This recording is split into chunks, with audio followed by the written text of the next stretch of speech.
Hey y'all, so today I'm going to be showing you guys how I've been maintaining these box braids with no itching nor a bunch of buildup all over my head. So first of all, these edges.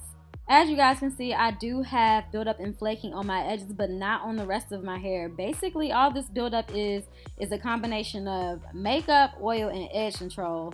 And I actually wipe off my edges every few days or so to get all that buildup off. And I'll do this with a regular, like my regular facial cleanser, or with a washcloth. I'll do that really gently. Or I'll do it with some witch hazel and then drop some oil on it after I wipe it off so it doesn't dry back up. But today I'm using Talia Wajid's dry gel shampoo because I've had these in for over a month now. This is week 3 that you guys are seeing here, and it's just time for me to thoroughly clean them. This dry gel shampoo basically breaks down and loosens up the buildup. So if my hair was to start getting super flaky and itching real bad, I would go through and clean or shampoo my scalp. But I think I got box braids down to a science with this combination and this routine that I have going on. So make sure you watch the whole video because I'm going to tell you guys exactly how I got the rest of my hair clean and itch free.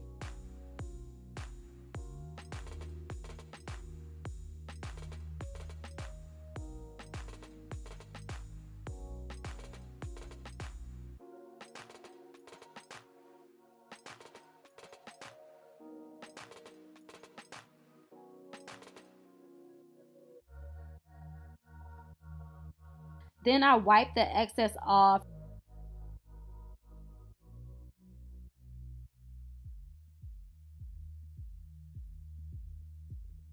And y'all can see this little makeup pad has built up on it. It's just coming right off. So this is perfect. It also leaves my scalp feeling really tingly and clean. So yeah, I would recommend doing this. You can do it weekly, but again, like I said, I just go through and wipe it off every few days. So it's week 3 and I'm doing this, but definitely you can use this. I would say no more than once a week, but you can use it as much as you want without tearing your hair up.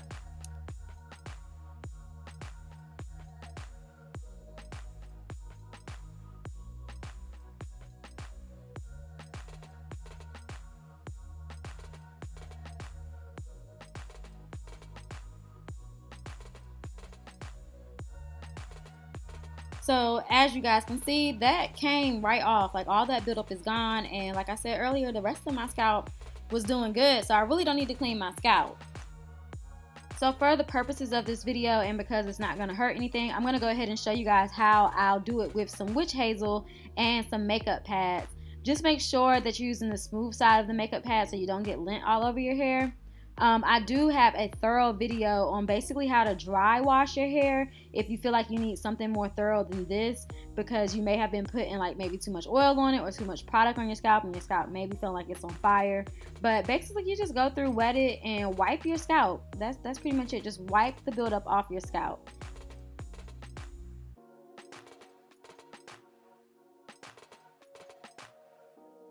And as you guys can see, there's really nothing coming up off of my scalp here like it was on my edges because I have not been drowning my hair in product and I don't have a bunch of flakes on my scalp. I've been doing a really good job maintaining the rest of my head minus, where the makeup and the edge control is.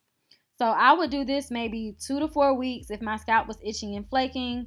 But again, this is week 3. I'm not having no issues. I'm just showing y'all for the purposes of this video, and I know everybody does not have the same experience. Now, if you're OCD or you feel like you must absolutely shampoo your hair while you have braids, just go through when you shampoo and focus on shampooing the scalp. Do not rub the actual braids themselves. I actually like the way that there's a YouTuber named Jasmine. I like the way that she did it. I feel like that would be the most effective way to do it. So I will link her video in the description box because I don't mind showing love to fellow YouTubers because I'm not going to go through and shampoo my scalp just for YouTube. So yeah, I personally don't do it, but everyone's hair is different. Everyone's hair reacts differently to different products. Everyone has a different routine, so I will link it there just so you guys can have a reference. Now next, these 2 products are really what has been getting me through, y'all. Like if I didn't wear makeup or do my edges so often, I would be fine. There would not have been all that buildup you guys saw in the beginning of the video, but I literally just alternate between the Head & Shoulders leave-on treatment and Mielle scalp treatment. The Head & Shoulders treatment actually prevents flaking and treats dandruff and itch. Then the Mielle oil, it actually nourishes the scalp and also treats itching and it promotes growth. So like the source of a lot of our itching on the scalp is that we oversaturate our scalp with oils and product. Like we have to treat our scalp like it's skin. Like imagine putting oily and greasy products all over your legs and then not washing it. Your skin's gonna break out, it's gonna get irritated, and that's essentially what's happening to our scalp. Like even with people who have dry hair, drowning your scalp in oil is not going to help you out. So the key is to use non-greasy formulas to treat your scalp while you have braids, because you're not going to be washing your hair. Or you may wash your hair and this may not apply to you, but the vast majority of us do not wash our hair when we have braids in. Now this Head and Shoulders formula is basically a watery consistency, so you really don't have to worry about that. Now as far as oils, I know you guys are like, well, what the heck is a non-greasy oil? Kind of think of the difference between like coconut oil and castor oil. Coconut oil is oily, but it's not necessarily greasy. Like it rubs in, it absorbs quickly. Whereas castor oil is thick. That is a greasy oil. Or think about like shea butter. When you rub shea butter in, it leaves a greasy film over you. So that's kind of how you gauge. As far as oils that I recommend, in the summertime, I would recommend using coconut oil, not in the winter, because coconut oil does get hard when it's cold.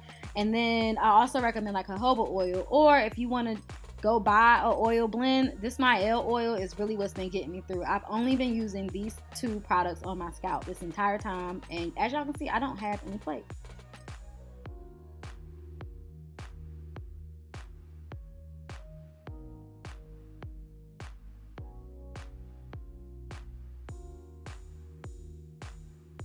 Now to moisturize my hair under the braids, yes, moisturize my hair. We still have to moisturize while we are protective styling, y'all. If y'all are not treating your actual hair while you're protective styling, you are not protective styling anything, period. So I just take this refresher spray from Sotanicals.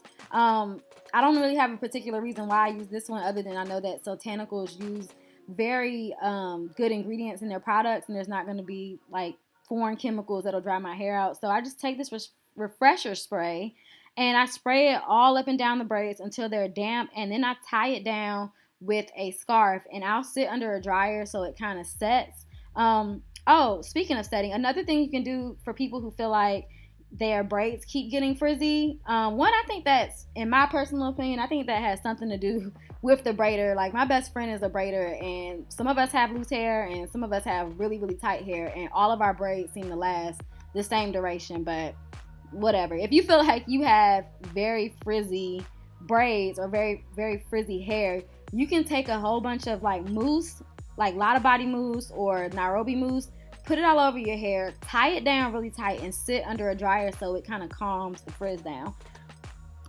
So as far as my day-to-day, night-to-night routine with these braids, I use my Sassy Hair bonnet, which is basically a long bonnet, like the braids can fit in them. I'll link that in the description box, and I'll link all the products I use today in the description box as well.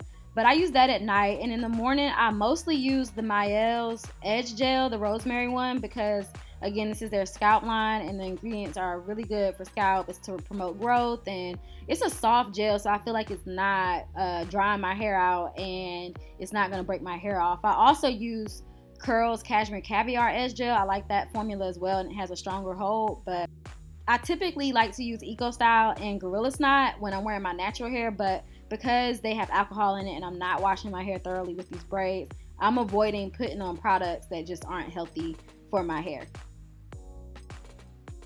When I do my edges, I wet my edge brush and I get all the excess water off of it so the water is not getting on my actual scalp, but the brush bristles are really soft and pliable now, and it's just not as harsh on my edges if I'm doing them all the time. But basically, I do my edges, use the edge control, tie them down and go, and I can't get my words together. And I try not to do my edges every day because I just don't want to over manipulate them. And I feel like a lot of people lose their edges when they're protective styling. And every day you do not need to lay your edges. Like, it's okay if you don't have laid edges every day. But yeah, I just try not to over manipulate them. That's basically how you get your edges to grow. Leave them alone. Edges grow just like every other part of your hair is, unless you have like some kind of alopecia or some kind of underlying illness, or maybe some medicine is making your hair, or stress is breaking your hair off. But if you don't have any of those things going on and your edges falling out, it's because you're pulling them out. And that's it, y'all. Very, very simple routine. Basically, you just want to keep your scalp build up free and leave your edges alone as much as possible. But other than that, it's real simple. So I hope you guys enjoyed this video. I hope it was very helpful. Make sure you guys check out the description box for the products and the link to the girl I was referring to earlier, the link to her YouTube video. And these braids are coming out soon. I think I'm going to keep them in for 6 weeks. Y'all head down to the comment section and let me know how long you guys keep your braids and protective styles in. Yeah, see you guys soon.